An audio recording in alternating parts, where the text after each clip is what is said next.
नमस्कार बंधुरा RG cooking चैनेले आपनादेर सबाइके स्वागत। आजके निये हाजिर हये गेलाम निरामिष एकटा पनिरेर रेसिपि। आमी आगेओ एकटा पनिरेर रेसिपि दियेछिलाम, आपनारा खूब पछंद करेछेन। तो चलुन शुरू करा जाक। आमी एखाने 150 ग्राम पनिर निये नियेछि। पनिरटाके हाथ दिये भेंगे निये खूब भालो करे मेखे नेब। डोले डोले एकटु समय निये पनिरटाके माखते हबे जाते पनिरटा खूबই नरम हये जाय। आमी मिनिट 5 समय निये पनिरटाके खूब भालो करे मेखे नियेछि। पनिरटा खूब भालोभाबे माखा हये गेছে। एबार एखाने दिये देब हाफ चामच चीनी, दिये देब स्वादमतो लवण, दिये दिচ্ছি 1 चामच काँचा लंकार आदा बाटा, हाफ चामच हलुद गुঁড়ো और अल्प एकटुखानी गरम मशलार गुঁড়ো और देब 1 चामच मयदा। मयदार भागटा बेशी देওয়া যাবে না, তাহলে পনিরগুলো শক্ত হয়ে যাবে। এবারে সবকিছুকে খুব ভালো করে মাখিয়ে নিতে হবে। খুব ভালো করে মাখিয়ে নিয়ে এখান থেকে অল্প অল্প পরিমাণে নেব আর হাত দিয়ে ঘুরিয়ে বলের মতো করে নেব। হাত দিয়ে চেপে নিলে কিন্তু হয়ে যাবে। এইভাবে আমি প্রত্যেকটা পনিরের বল রেডি করে নেব। বন্ধুরা, রেসিপিগুলো যদি ভালো লাগে অবশ্যই চ্যানেলটি সাবস্ক্রাইব করে পাশে থাকবেন আর অবশ্যই একটি লাইক দিতে ভুলবেন না। একটি লাইক দিলে মোটিভেশন বাড়ে ভিডিও বানানোর।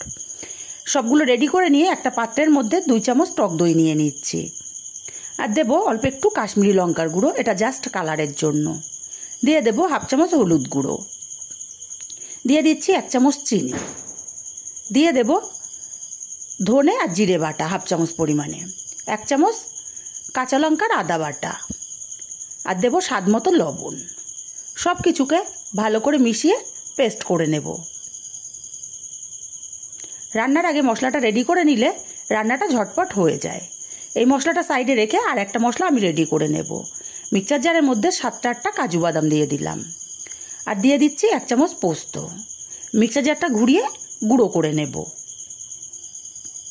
সুন্দর মতো গুঁড়ো করে নিয়েছি। এবার এখানে আমি অল্প পরিমাণে জল দিয়ে একটা পেস্ট রেডি করে নেব।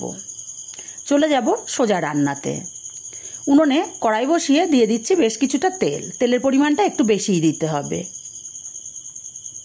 তেলটা গরম করে নিয়ে আমি এক একটা পনিরের বল ছেড়ে দিচ্ছি। পনিরের একভাবে ঝাল ঝোল না খেয়ে একবার এইভাবে খেয়ে দেখবেন, খেতে অসাধারণ হয়। পনিরের বলগুলো সব দিয়ে দিয়েছি। এবার পনিরগুলো উল্টে পাল্টে আমি ভেজে নেব সুন্দর কালার করে।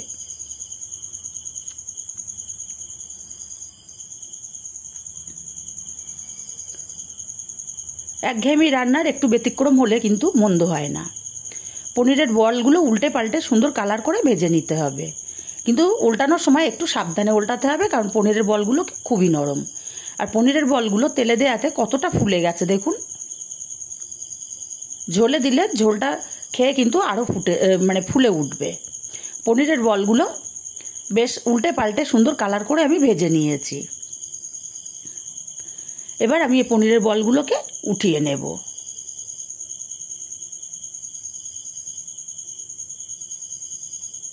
পনিরগুলো সব উঠিয়ে নিয়েছি। এখন আমার এতটা তেল লাগবে না, কিছুটা তেল আমি কমিয়ে রাখবো। কিন্তু পনিরগুলো ভাজার সময় তেলের পরিমাণটা বেশিই দিতে হবে। এই তেলের মধ্যেই আমি দিয়ে দেবো একটা তেজপাতা, দিয়ে দেবো অল্প একটু গোটা জিরে, দিয়ে দিচ্ছি 2টো ছোট এলাচ আর দারচিনির টুকরো। এলাচ দুটোকে আমি ফাটিয়ে দিয়েছিলাম। ফোড়নটাকে কয়েক সেকেন্ড ভেজে নিয়ে মিষ্টি একটা গন্ধ বেরিয়ে গেছে। এবার এখানে দিয়ে দিচ্ছি টমেটোর পেস্ট। আমি বড় একটা টমেটো মিক্সচারে পেস্ট করে নিয়েছিলাম। টমেটোটা কষিয়ে নেব। টমেটোর এক্সট্রা জলটা শুকিয়ে টমেটোটা সুন্দর মতো কষানো হয়ে যাওয়া পর্যন্ত। দেখুন কত সুন্দর কষানো হয়ে গেছে টমেটোটা। এবার দিয়ে দেব মশলার পেস্ট। মশলার পেস্টটা দিয়ে মিনিটখানি কষিয়ে নেব। মিনিটখানি মশলাটা কষিয়ে নিয়েছি। এবার মশলার বাটিটা ধুয়ে অল্প একটু জল দিয়ে দেবো এখানটায়। মশলা কষানোর কাছেই কিন্তু রান্নার স্বাদটা দ্বিগুণ বেড়ে যায়। মশলাটাকে আরও কিছুক্ষণ সময় নিয়ে কষিয়ে নিতে হবে। মশলাটা কষাতে কষাতে মশলার থেকে তেল ছেড়ে দিয়েছে। মশলাটা খুব সুন্দর মতো কষানো হয়ে গেছে।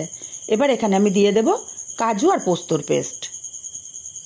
কাজুর পোস্তর পেস্টটা দিয়ে আরও কিছুক্ষণ কষিয়ে নেব।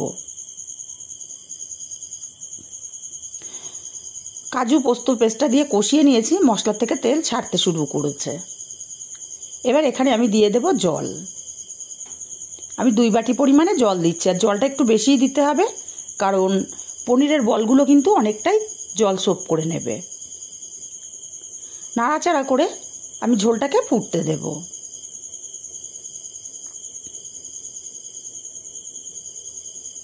ঝোলটা ফুটতে শুরু করেছে, এবার পনিরের বলগুলো আমি এখানে দিয়ে দেব, আর নাড়াচাড়া করে আমি পনিরের বলগুলোকে ফুটিয়ে নেব 3 মিনিট। 3 মিনিট ফুটিয়ে নিয়েছি। পনিরের বলগুলো দেখুন ফুলে সব ডবল হয়ে গেছে, আর এতটা ঝোল কিন্তু থাকবে না ঠান্ডা হয়ে গেলে। তাই এই পর্যায়ে আমি দিয়ে দেব অল্প একটু গরম মশলার গুঁড়ো, আর দিয়ে দেব 1 চামচ ঘি।